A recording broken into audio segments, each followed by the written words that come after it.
Welcome back. This is Greek 1, and today we are in Lesson 12 talking about the pronoun avtos. And man, do I have good news for you. We're continuing our streak of 4 very easy lessons, and man, I've got a simple one for you today. So if you're feeling like just overwhelmed with Greek, this is your little breather. When we get to the Greek system, that'll be in Greek 2. That'll be the next little class that I set up here.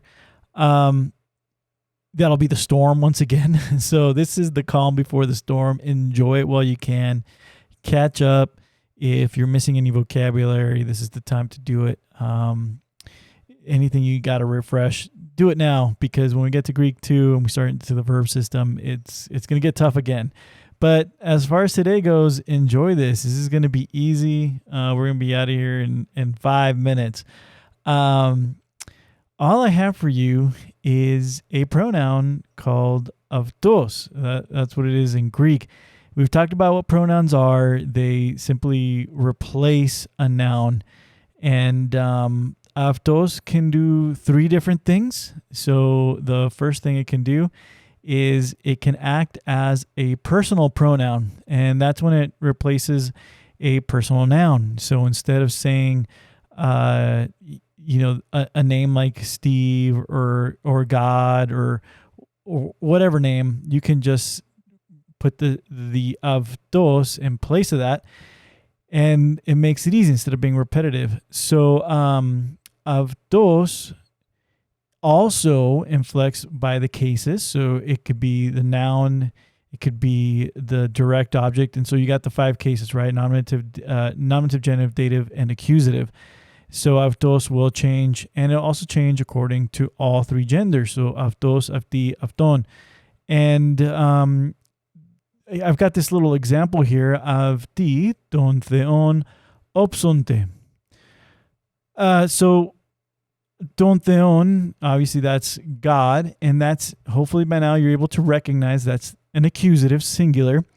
This is not the subject of the sentence. The accusative is directly affected. So this is going to be the direct object.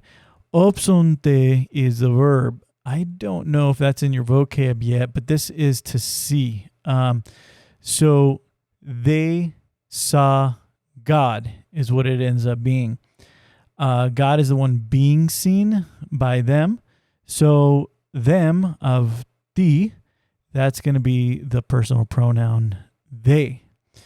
And so step number 1, avtos, can be a personal pronoun.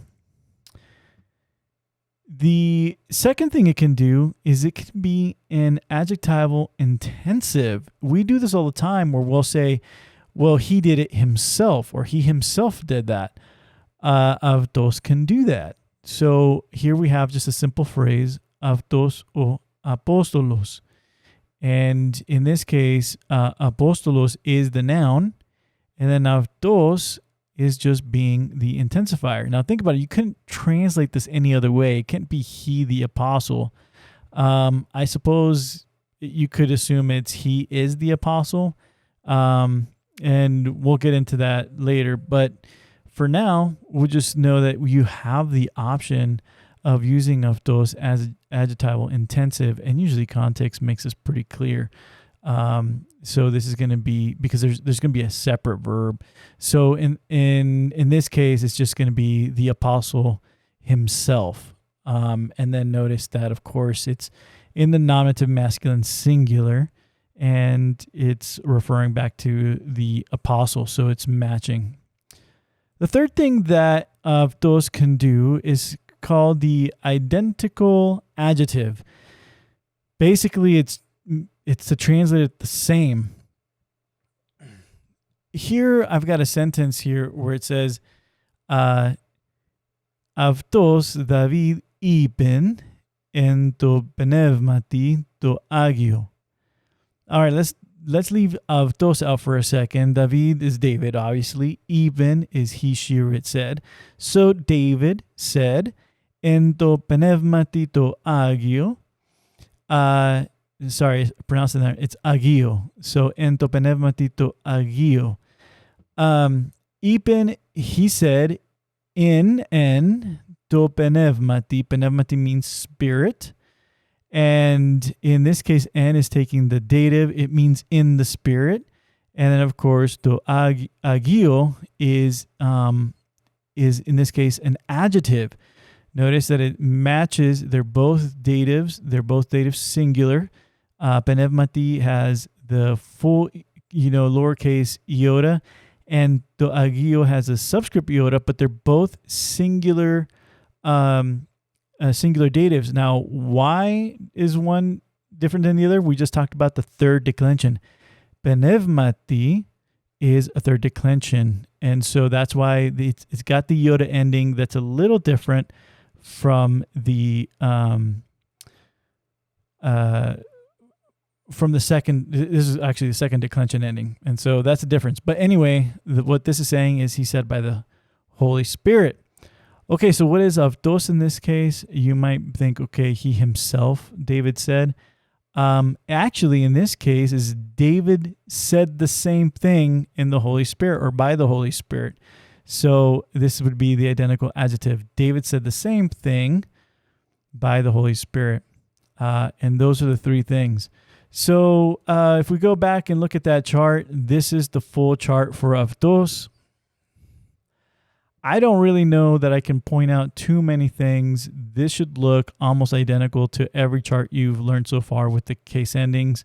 This isn't a normal second and first declension chart. The very first one you learned, the endings, there's nothing special here. And this is the basic thing you've learned. So honestly, we're kind of done here. As long as you can understand that αυτος is a pronoun and it can be used in these three ways as he, she, it, himself, herself, itself, or just the phrase the same, you're done. That is literally it.